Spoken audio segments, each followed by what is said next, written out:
Hello guys, welcome back to my channel girly tales. So thumbnail చూస్తే మీకు అర్థమైపోయి ఉంటుంది కదా. సో మేము మా చిన్ని 2 months ఓల్డ్ బాబుతో రోడ్ ట్రిప్ వెళ్తున్నాము. సో ఎక్కడికి వెళ్తున్నాం ఏంటి అన్నది నేను వెళ్తూ చూపిస్తాను. సో ఇంకెందుకు లెట్స్ గో. ఇప్పుడున్న సమ్మర్లో బయటికి వెళ్ళాలి అంటేనే చాలా భయం వేస్తుంది కదా. అంటే ఎండలు ఆ రేంజ్లో ఉన్నాయి. ఇంకా విజయవాడ ఎండల గురించి మీకు తెలిసిందే. సో మేము ఇవన్నీ మైండ్లో పెట్టుకొని ఎండ రాకముందే మేము డెస్టినేషన్ రీచ్ అయిపోవాలి అని నైట్ 2:30కే లేచాం. లెగవడం కదా, అసలు మేము పడుకోలేదన్నమాట. నైట్ అంతా మా చిన్నోడు అసలు చాలా అల్లరి, అసలు పడుకోడు. ఇంకా మేము సరేలే పడుకోవట్లేదు, ఇంకెందుకు అలా స్నానం చేస్తే వాడు ఫ్రెష్గా ఉంటుంది, వాడు పడుకుంటాడని చెప్పి నైట్ 2:30కే స్నానం చేయించేసి ఇంకా వాడిని రెడీ చేసి పడుకోబెట్టేసాం. ఇంకా తర్వాత మేము రెడీ అయిపోయాము. ఇంకా మేము కిందకి దిగి కార్ స్టార్ట్ చేసేసరికి ఆల్మోస్ట్ 4:30 అయిపోయింది. ఇది మా బుడ్డోడు ఫస్ట్ అవుటింగ్. మేము ఫస్ట్ అవుటింగే చాలా దూరం ప్లాన్ చేసాము. బట్ మాకు కూడా మైండ్లో ఉంది, ఒకవేళ వీడు పడుకోకపోతే ఏం చేయాలి, లేకపోతే లెగిస్తే ఏం చేయాలి. అంటే వీడికి ఉయ్యాలి అలవాటు కాబట్టి మేము కూడా కంట్రోల్ చేయగలమా లేదా అన్న ఒక చిన్న టెన్షన్ అయితే ఉంది. బట్ అసలు మేము ఎక్స్పెక్ట్ కూడా చేయలేదు. వీడు ఏం చేశాడంటే మేము ఎప్పుడైతే స్టార్ట్ అయ్యామో అప్పుడు పడుకున్నాడు. ఇంకా అప్పుడు పడుకున్నప్పటి నుంచి మధ్యలో మేము టిఫిన్ తిన్నా, టీ తాగినా, లేకపోతే కార్ ఆపినా, అసలు ఏమైనా సరే అసలు కొంచెం మూమెంట్ లేదు. జస్ట్ ఆకలేస్తే లెగిసాడు, పాలు తాగాడు, మళ్ళీ పడుకుని పోయాడు. సో ఇదే కంటిన్యూ చేశాడనమాట. సో మేము ఇంకా కొంతసేపు సరేలే వాడికి కూడా ఫ్రెష్ ఎయిర్ దొరుకుతుంది అని చెప్పి ఒకసారి కార్ ఆపి ఇంకా బయటికి దిగి కొంతసేపు అలా వాడికి ఆ వ్యూ అంతా చూపించి మళ్ళీ కార్ ఎక్కాము, మళ్ళీ పడుకుని పోయాడు. సో అసలు చాలా సపోర్ట్ చేశాడు మాకు మా చిన్నోడు. అసలు మేమైతే ఏం చేయాలి, ఎలా చేయాలి అని చాలా టెన్షన్ పడ్డాం. బట్ స్టిల్ మాకు చాలా సపోర్ట్ చేశాడు. ఈ లోపు మేము వెళ్తున్నాము, వెదర్ స్లోగా చేంజ్ అయిపోతుంది. అసలు ఇంకా ఎంత ఎండ ఉంటుందో, ఏం చేయాలో అని చెప్పి ఫస్ట్ టెన్షన్ పడ్డాం. బట్ ఎండే లేదు, మొత్తం క్లైమేట్ చేంజ్ అయిపోయి వర్షం స్టార్ట్ అయిపోయింది. అసలు ఫుల్ చాలా పెద్ద వర్షం పడింది.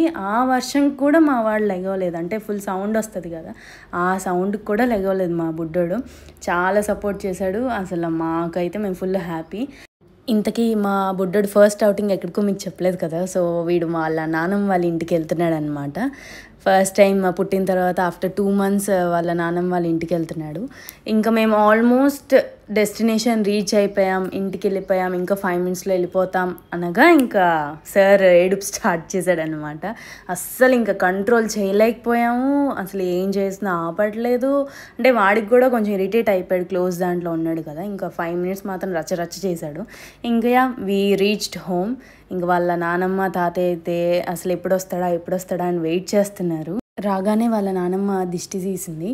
వాడు మాత్రం ఇంకా ఏడుస్తున్నాడు. వాడు ఇంకా ఫుల్ ఇరిటేట్ అయిపోయాడు. 400 kilometers బాగానే పడుకున్నాడు, బాగానే ఉన్నాడు.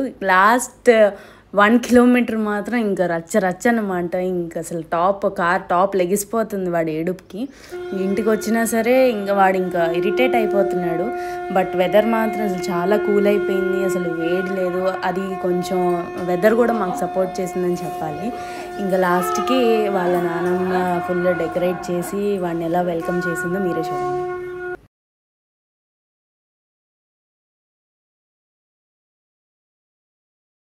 నానమ్మ తాతయ్య ఇంటికి వచ్చేసాము అని చెప్పి వాడు ఎగురుతున్నాడు. వాళ్ళ నానమ్మ కింద వాడి పాదాలు అచ్చు వేయిద్దామని చెప్పి కింద కుంకుమ అండ్ కర్చీఫ్ రెడీ చేసింది. ఇంకా మేము వాడి పాదాలు అచ్చు వేయించేసాము. వీడికి కొంచెం తడి తగిలినా సరే చాలా ఏడుస్తాడు. ఎందుకో తెలియదు. మా చిన్నపిల్లలందరూ వాళ్ళకి అంటే చిన్నగా ఉన్నప్పుడు వాళ్ళకి తడి అంటే నచ్చదేమో. సో దానికి ఇంకా ఏడ్చాడనమాట. దేవుడికి దండం పెట్టుకొని మేము ఇంకా లోపలికి వచ్చేసాము. We're trying to distract him. వాడు ఏడుపు ఆపుదాము, వాడికి ఏదో ఒకటి అంటే వాడు కంఫర్ట్గా ఉండేలా చూద్దాము, డిస్ట్రాక్ట్ చేద్దాము అంటే ఎక్కడ అసలు వాడు దేనికి డిస్ట్రాక్ట్ అవ్వట్లేదు. ఇంకా వాళ్ళ నానమ్మ తాతయ్య ఇంట్లో వాడి బెడ్ రెడీ చేశారు, ఫుల్ బెలూన్స్ పెట్టి రెడీ చేశారు. ఇంకా అలాగా మేము వాడి బెడ్ మీద వేసాము. వాడు అసలు అవేం చూడట్లేదు, కళ్ళు మూసుకొని ఏడ్చేస్తున్నాడు. ఇంకా అసలు వాళ్ళ డాడీ ఏం చేసినా సరే వాడు ఏడుపు ఆపలేదు. లాస్ట్కి వాళ్ళ నానమ్మ చేతిలోకి వెళ్ళాడు, ఏడుపు ఆపేశాడు. వాళ్ళ నానమ్మ ఇల్లంతా చూపించి కబుర్లు చెప్పి వాడిని కంట్రోల్ చేసి డిస్ట్రాక్ట్ చేసి అన్నీ చేస్తే అప్పుడు ఏడుపు ఆపి అప్పుడు ఇల్లంతా చూశాడనమాట. ఇంకేముంది, ఇంకా ఫుల్ ఆటలు వాళ్ళ నాన్నమ్మ తాతయ్యతో. ఇంకా నవ్వాడు, అన్నీ చేశాడు. తర్వాత అంతే ఈ వీడియోకి. Wait for the next video. Until then like, share and subscribe to girly tiles.